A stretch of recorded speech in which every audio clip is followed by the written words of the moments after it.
Thank you. And Commonwealth, you can call your next witness.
You solemnly swear that the testimony you're about to give in this cause now hearing shall be the truth, the whole truth, and nothing but the truth, so help you God.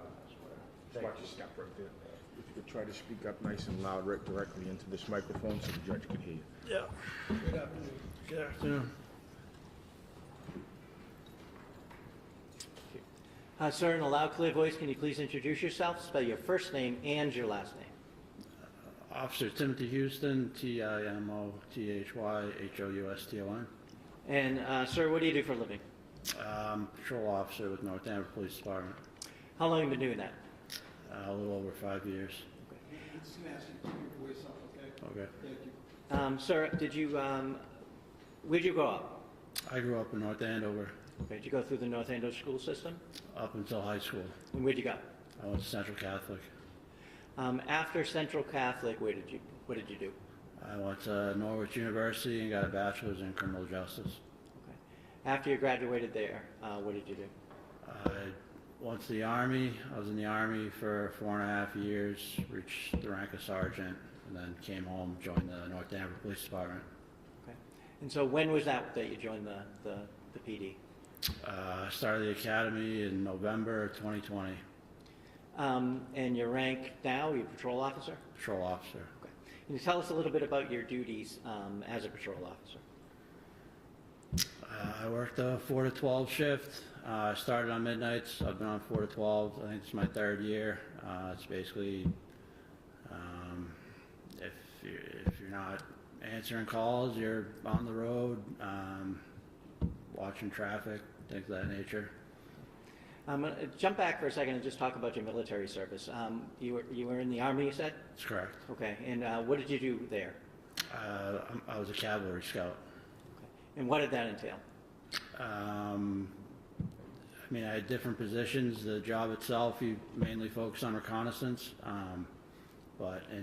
While I was there, I started as a dismount. Then I moved up to a gunner, and then I was a dismount team leader, and then I was a gunner for the lieutenants in the platoon. That's pretty much it. Where were you stationed? I was at Fort Lewis, Washington. Okay. Now we're going to jump back to the PD, okay? Okay. Do you know a person by the name of Kelsey Fitzsimmons? I do. How do you know her? We worked together briefly. I mean, she was in the academy. I can't remember how long she was out of the academy, but she was FTOing for a while, and she was FTOing on my shift. And then she finished FTO, and she worked on our shift for a brief period of time. Okay. FTO, what do you mean by that? So she was under a field training officer, so she was riding around with somebody while she got used to the job, learned. Did she ever ride around with you? No, she did not. Okay. Did you know her socially at all? Yeah. I was invited to her wedding. We kept in touch when she went on leave. Tried to keep her in the loop. Spoke with her, kind of, you know, trying to get everybody together before her wedding. Her wedding was a decent amount of time away, and while she was out of work, we obviously didn't see her as much. So we had been working on planning something with, some of the guys from work, people bringing their spouses, their dogs, and trying to figure out something, but it never happened. Okay. Did you know her fiance? I met him at the engagement party. Other than that, I'd see him, on calls if we had the FD, but I don't know him that well. Okay. So I'm going to turn your attention to June 30th of last year. We were working that day. Yes. Okay. And at some point, did you get in touch by Lieutenant Daly? Yes. Okay. And what was the nature of that communication? He called me and said, Justin filed an RO against Kelsey. He wanted me and Officer Noonan to go to the house and serve the RO, which required Justin picking up their baby and confiscating our firearms. Okay. How did he get in touch with you? Do you remember? By cell phone. Okay. Did he ask you to do anything in particular about Officer Noonan? Initially, he told me to drive past Kelsey's house and see if she was home. Okay. Did you do that? I did. And you knew where she lived? Yes. Did she park in a particular place usually? So normally, yes, she would park in front of her house if she was home. I found her car 50 to 100 yards down the road, kind of in the school lot, kind of tucked away. Okay. Did you relay that information to Lieutenant Daly at that point? I did. Okay. And at the point that you saw her car, had you already talked to Officer Noonan? After I called Lieutenant Daly and told him about her car being out of, and it parked in a strange way, I called Officer Noonan. Okay. And what did you tell him? I said, hey, what's going on? He hadn't talked to Lieutenant Daly yet, so he had no idea what was going on. So I told him to meet me in the parking lot, and I'd go over it with him. Okay. And did he do that? He did. Did he get there before Lieutenant Daly did, if you remember? Yes, he did. Okay. Did you inform him of what was going on? I did. At some point, did Lieutenant Daly also meet up with you in that particular spot? Yes. Okay. Did you talk about a plan as to how you were going to handle serving the order? My only memory is what I updated Officer Noonan with, just the circumstances why we're going there and concerns that we had, but I don't remember what the exact plan was. I think it was assumed that Lieutenant Daly would do most of the talking. Okay. And you said your concerns. What were your concerns? We were aware that she had been sectioned before, so, obviously it's a tough position for her, finding out, there's an order in place, we're taking her firearms, we gotta take the baby, give them to Justin, so we thought with her past being sectioned, she might not take that news very well, and, we weren't sure what was gonna happen. Okay.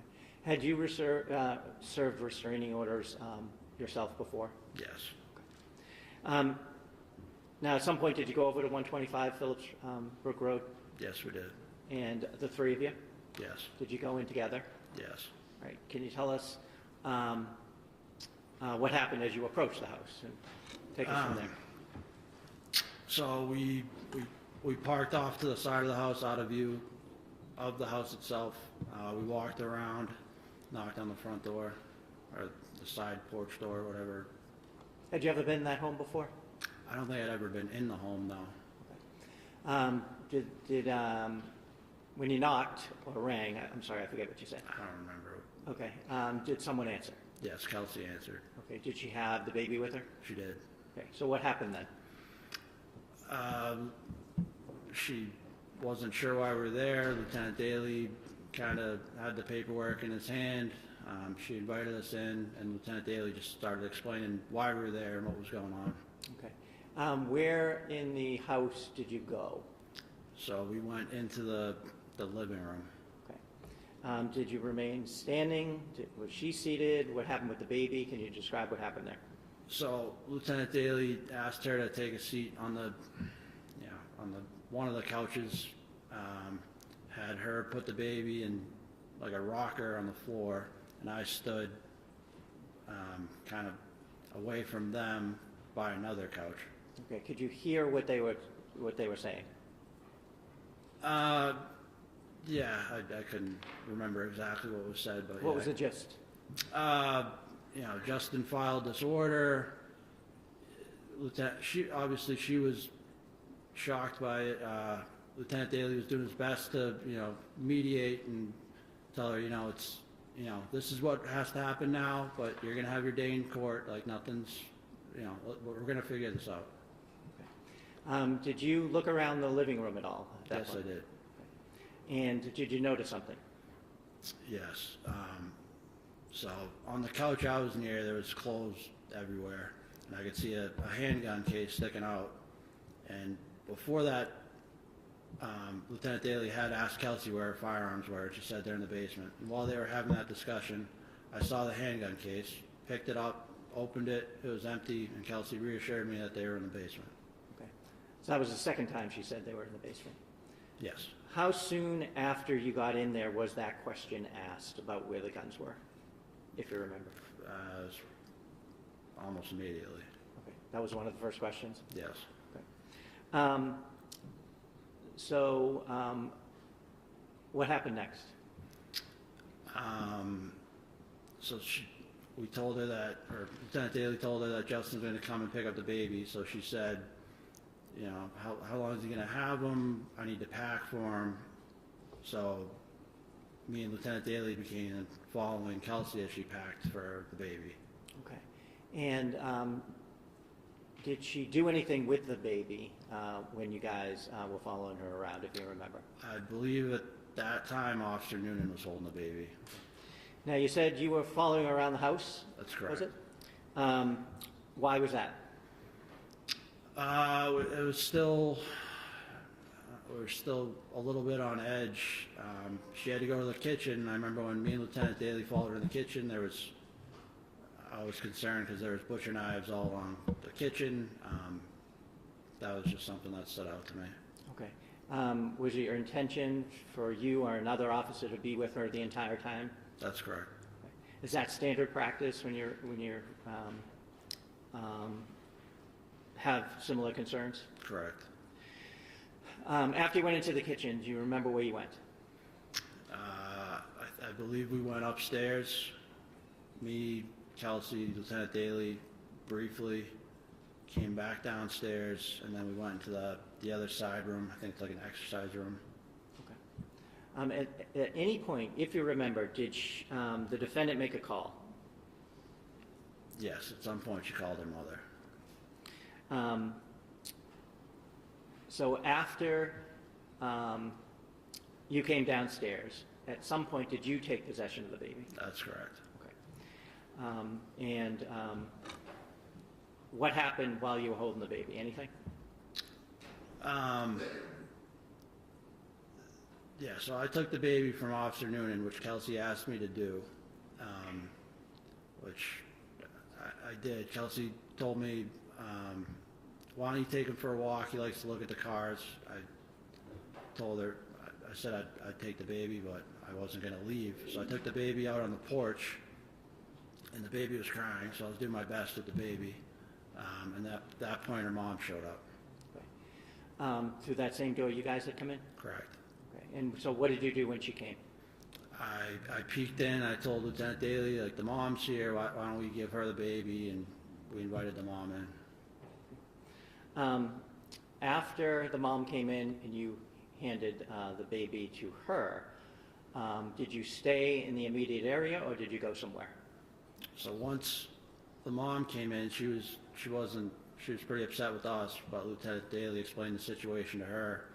So at that point, me and Officer Noonan followed Kelsey upstairs so she could pack more things.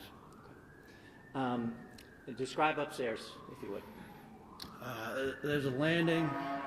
It's a T hallway. Hold on a second. Yeah.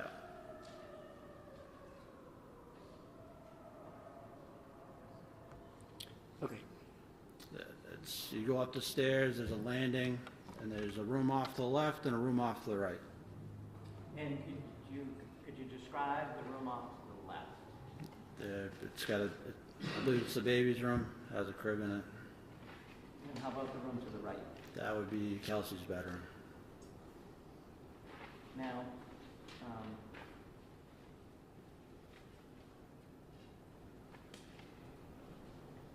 you said you followed her up there.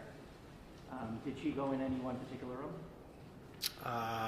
She moved between both the rooms. Okay. While you were up there? Correct. And what was she doing? She was packing. At some point, she mentioned that Justin doesn't have a car seat, so she handed me a car seat. I was holding it and started putting more and more stuff in there, and at some point I put it down. Why'd you put it down? I didn't want to have my hands tied up. And did that continue for some bit? Briefly, at some point, she heard a female's voice downstairs, and she made a comment to me. She said, "Who's downstairs, my baby?" I said, "I believe it's your mom. I mean, we were just there." And she said, "That's not my mom's voice." And I got the sense that she wanted me to go downstairs and check, but I just kind of dismissed it at the time. Okay. And so you stayed up there. I stayed up Do you there. remember which room that was in when you were having that conversation? That was right at the landing. So she had moved, I think she had moved back to her bedroom, and as she was coming across, she had mentioned it. And at some point up there, I'd found another handgun case. Okay. And where was that? I honestly couldn't tell you which room it was in. Okay. And did you look into it? I opened it, and she saw me open it, and she said, "I already told you they're in the basement." Was there anything in it? There was nothing in it. At some point, was your attention drawn downstairs again? Correct. Okay. Can you tell us about that? Yeah. So at some point, Justin came. Kelsey heard his voice, and she said, "I don't want him in the house." And at that point, I thought the only thing that was going to escalate the situation is them two in the house together at the same point. So I wanted to help Kelsey out, so I told her I'd go tell Justin to leave. Okay. Where were you when this conversation happened? Between me and Kelsey, we were still upstairs. Okay. And was Officer Noonan also with you? Yeah, So did you go downstairs? I did. Okay. Officer Noonan stay up with Kelsey? Correct. Where is she at this point, if you remember? She was either in her room or at the landing, but I couldn't be certain. But when we had that conversation, we were at the landing. And Okay. You went downstairs. Correct. And what did you do when you went downstairs? So when I went downstairs, I only saw Lieutenant Daly, the mom, and I told him, Kelsey doesn't want Justin in the house. And he said, "All right, Justin's," I don't know if he said he's in the basement or he's coming up from the basement. He said, "Just go to the basement and tell him just to wait outside." Okay. So where'd you go? I walked past Lieutenant Daly and Kelsey's mom through the kitchen where the basement, the top of the stairs is, and I opened that door. Could you see down? So the lights are off. I flicked the light to turn the lights on. The lights didn't turn on. So Could you hear anything downstairs? I couldn't hear anything, and I remember after I flicked the lights on, they didn't go on, and I'm looking at a pitch black basement. I thought there was a chance I misheard Lieutenant Daly, and I just kind of stood there. I was like, I really don't want to walk down there if he's not down there, but I don't know how I was just kind of having like a moment where I wasn't sure whether or not to check with Lieutenant Daly. Okay. Did something happen at that point? Yeah, so at that point, I heard Officer Noonan yell, "Kelsey," and then I heard 2 gunshots. What did you do? I ran back the way I came.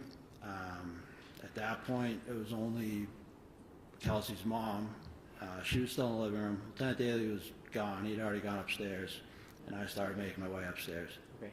When you were making your way upstairs, could you see anybody at the top of the landing? I could see Officer Noonan.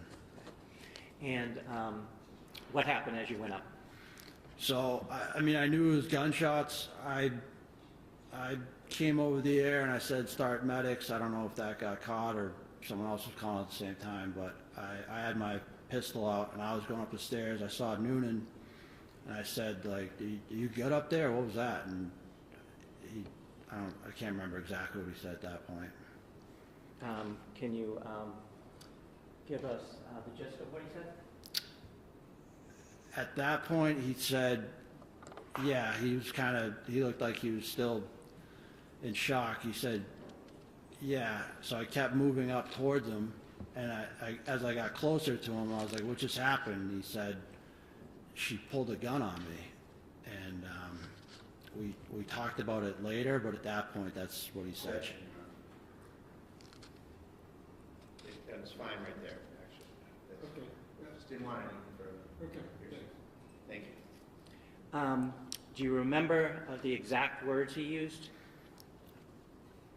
So the exact words he used would be after the FD and we had gone into the other room and spoken. But at that exact moment, I don't even. What's the basis? So I'm not, I guess it's that it's a vague question because I don't know what he's referring to in terms of what conversation, how long is it after the incident, what's the demeanor, what's the purpose of it being offered for. There's a lot to unpack here. All right, well, what the answer was didn't include hearsay. It just was that I think it was something to the effect that later on they went in the kitchen, maybe he and Noonan and had a discussion, something to that effect, but the objection is overruled. So the fact of the discussion, I don't object to, but just any further, I'm trying to stop it from coming out. Okay. Thank you. Would the exact words that he used when you first ran up the stairs, would it help you to remember if you looked at a report?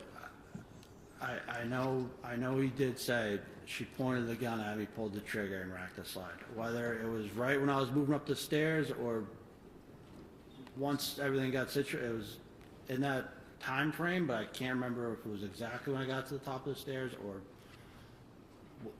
Okay. Motion to strike the testimony. Would looking at a report help you remember that? Hold on a second. There's an objection. To strike what? Non-responsive, it's, I don't know what conversation he's talking about. It's hearsay and All right, it's well- frankly news to the defense. Okay, so first things first. On the hearsay issue, Mr. Gubitosi, I'm trying to establish that it happened seconds after the event. so for the truth of the matter or state of mind? Both. Okay.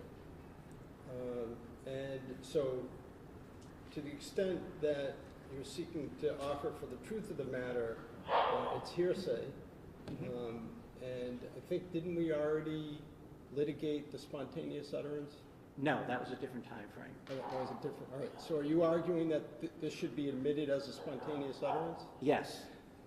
Okay. And then the rest of your objections that is within there, let's just take them a step at a time. Let's get through the spontaneous utterance. So, Mr. Bradel, what do you say on the spontaneous utterance? So I think there's certainly a lack of foundation, Judge, where there's been two different overlapping statements that are referenced here. I don't know where they're going back to here. It needs to be clarified foundationally what happened before the statement, how long after the shots it was, what were the circumstances of that particular first statement they want to try to use. So That's what I asked for. I agree with Mr. Bradel that it's the foundation right now, and it's not the witnesses, it's fault. The foundation right now, to me, is confusing because he's having trouble remembering which conversation. And I do understand that. That's why I'm looking to approach with the report. Okay, To refresh his memory, yes. All right, well, why don't you do that, and we'll take it a step at a time. Just going to ask you to look at the timing. Just so you know, for right now, I'm not going to strike the testimony because it can come in for state of mind. The issue is whether it comes in for the truth. Thank you.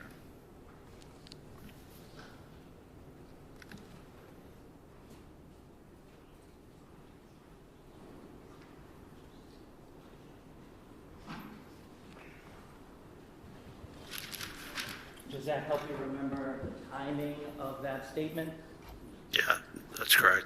Okay. When did that statement happen? So that statement happened when I got to the top of the stairs.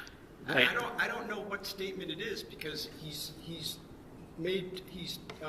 Sure, I'll ask him. He's recited two different statements. Again, I'm not casting aspersions, but it was, she pulled a gun on me, or she pointed a gun, racked the trigger, etc. So if you can have him clarify. Sure.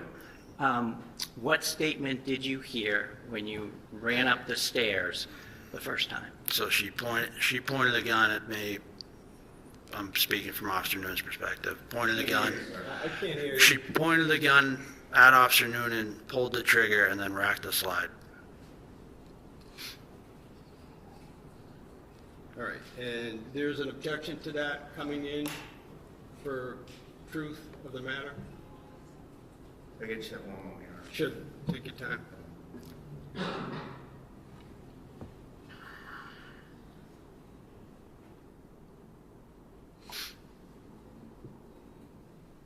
Judge, there's still a lack of foundation here, Your Honor. Now he's saying something different than what he said 2 answers ago about what the statement was. So this is, in terms of any sort of a reliability preliminary finding of any of this, it's all over the place. He just said something completely different than what he said before. He's now clarified it, so we're beyond that. And so he's now has identified the statement, identified where it was made, when it was made. There was some mention before about the declarant's state of mind. So I guess what I'm politely saying is you need to move beyond that. So now the issue for me is, does that statement come in for the truth of the matter? And Judge, I think that I'll reiterate my arguments from the earlier discussion about the other excited utterance statement, Your Honor, that this isn't like a domestic violence situation where someone is, you know, a battered woman or something, where the time frame is much more flexible. And in this situation, you have an officer-involved shooting that happens. Another fellow investigating officer comes right up there, and there's a huge motive to fabricate immediately, Your Honor, that something happened that covers the officer, covers the shooting officer, versus being under the influence of the event so that you're not fabricating. There's an immediate impulse here that this officer has to cover his future. He has to cover his conduct right away. There doesn't need to be much time to realize that from an officer who jumps the gun, from an officer who panics and shoots someone in the wrong circumstances. That's something that would immediately happen. And particularly where there's no surrounding corroboration, where there's no attempt by the government or no testimony from Noonan that this happened. This is something completely different, that the statement happened, I mean, Your Honor, that this interaction with Houston happened. There's extremely unreliable circumstances. If that really happened, Noonan would have testified to it. If that really happened, the government would have given me discovery on it. If that really happened, it would have been corroborated. So, all right, so the discovery, the lack of discovery or argument is a different matter. Anything else on, again, on just the Commonwealth's assertion that it qualifies as a spontaneous utterance? no, Your Honor, just the notion that it's not a domestic violence situation. It's a situation where the motive to fabricate immediately arises. Thank you. Okay, Mr. Gubitosi, anything further on that? This is exactly what the exception is for. It couldn't have been more immediate unless Officer Houston was standing next to Officer Noonan when it happened. He immediately heard the shots, immediately heard the yell, and ran up the flight of stairs that you've seen pictures of. and asked what happened, and got that response. So that's my answer to that. And as far as, I think I have to, since we're on the record, talk about a discovery violation. We're not there yet. We're Okay. not there yet. Okay. Okay, let's just take it a step at a time. All right, anything else? No, thank you. All right, so I'm going to sustain the objection, but for reasons different than Mr. Bradle articulated, and essentially for the same reasons that I stated yesterday to Attorney Moriarty, and that is that when I weigh the factors under Baldwin, I come out that it militates towards excluding it for the truth of the matter. It will come in for state of mind. We don't need to get to alleged discovery violations or any other reasons because I've sustained the objection. Unless you want to.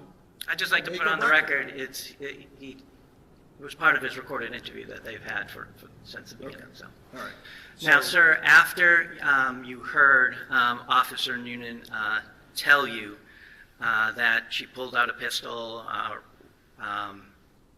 pulled the trigger, and racked around, where did you go? At that point, I was at the landing. I looked in, and I saw Kelsey on the ground, and I saw Lieutenant Daly over her. Okay. What was he doing? Anything?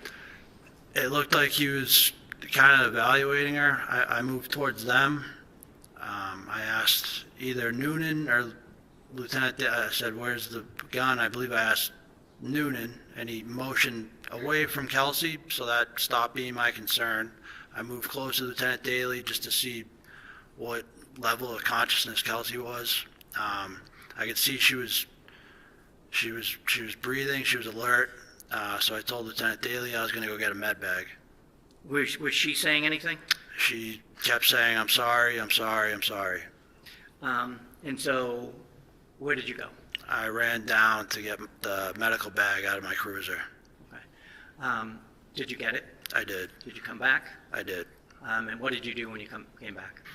I threw the medical bag on the bed, and I started taking stuff out. I took out the AED, I took out gauze, wraps, stuff like that, handed it to Lieutenant Daly. Okay. Excuse me one moment. Sure. Mr. Wayne. Right, thank you, all set. I'm going to jump back, and you saw Officer Noonan. Did he have his gun out? Are we talking about when I came up with the med bag or before that? First time. First time, he had it out. And how was he holding it? He had it at the low ready, so he had it kind of down towards the ground. Pointing to the ground? Yes. Do you see Kelsey Fitzsimmons in the courtroom here today? I do. Can you point to her and describe an article of clothing she's wearing? She's wearing like a beige sweater. May the record reflect she's identified the defendant? It may. Thank you. I have nothing else. Okay. Cross-examination?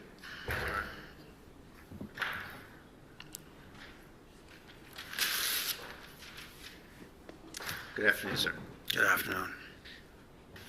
You said that Ms. Fitzsimmons initially exhibited a lack of certainty, or that she was unsure why you were there, correct? Correct. And how was that manifested? She just looked surprised. Her eyes were wide. She didn't, I guess that's the best way I could describe it. Now, you were with her for a good amount of time during this interaction, right? Correct. And it's true that she tried to kind of get you away from her a couple of times? That's what I believe, yes. She gave you the baby and said maybe go out on the porch and take him for a walk? Correct. And then she also tried to put some things in your hands and asked you to take them downstairs? She didn't ask me to take them downstairs. She just put them in my hand And where did that occur? on the landing Upstairs? upstairs.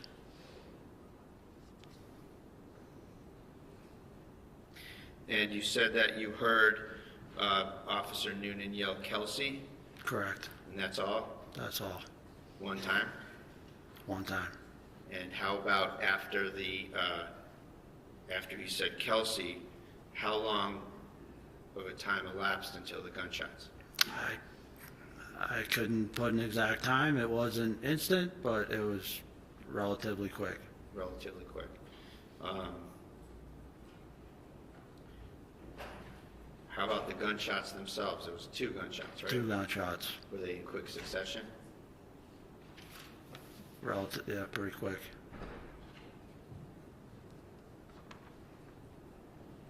And you said that Ms. Fitzsimmons said, "I'm sorry, I'm sorry." Correct. Did she say, "I'm sorry, I tried to kill myself"? She did not say that. Just, "I'm sorry"? I'm sorry. 3 times. Now, was there a plan before this to section Kelsey? No. You mentioned that you had known that she was sectioned before, right? Correct. And that was several months prior, wasn't it? I don't know exactly when it was. Okay, so it's fair to say that you don't really have any grasp of the details of that incident, do you? I do not. And you don't know whether it had anything to do with the police or not, do you? I know there was police there, but I don't know the circumstances of what happened. Okay, so you don't know how long it was? No. And you don't even know whether she was in fact accepted as a Section 12 commitment, do you? No idea. And so, do you know the difference between having forms filled out to be looked at under Section 12 versus being accepted and committed under Section 12? Yeah, so I didn't want to, like I said, I was invited to her wedding. I was friends with Kelsey. No, that's not my question. Okay. I asked you some stuff about Section 12.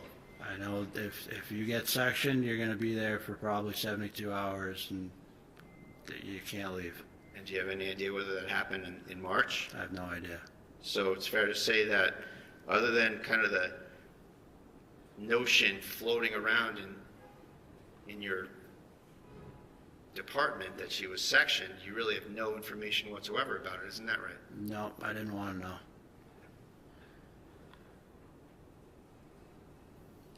And then you said something about the knives in Ms. Fitzsimmons' kitchen?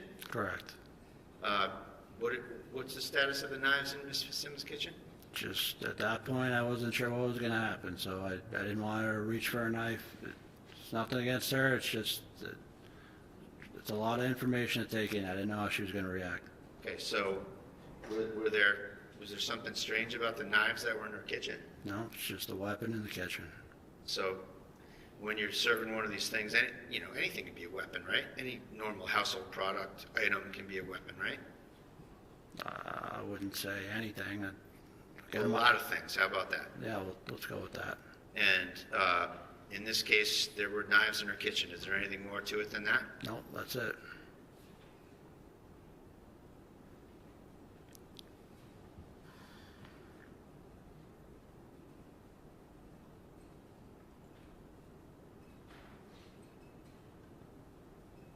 One moment, please, Your Honor. Yes.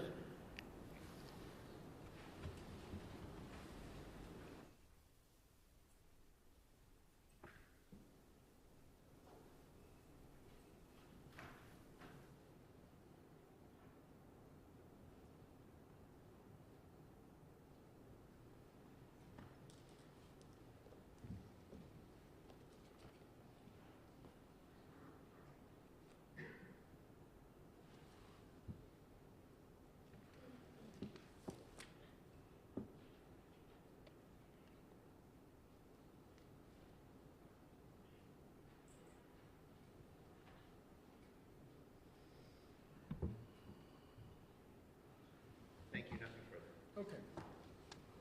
And any redirect? Yeah, just briefly. A Okay. lot of things could be weapons, correct? Correct. So that's why you don't leave someone alone, right? Correct. That's why you keep eyes on them the whole time.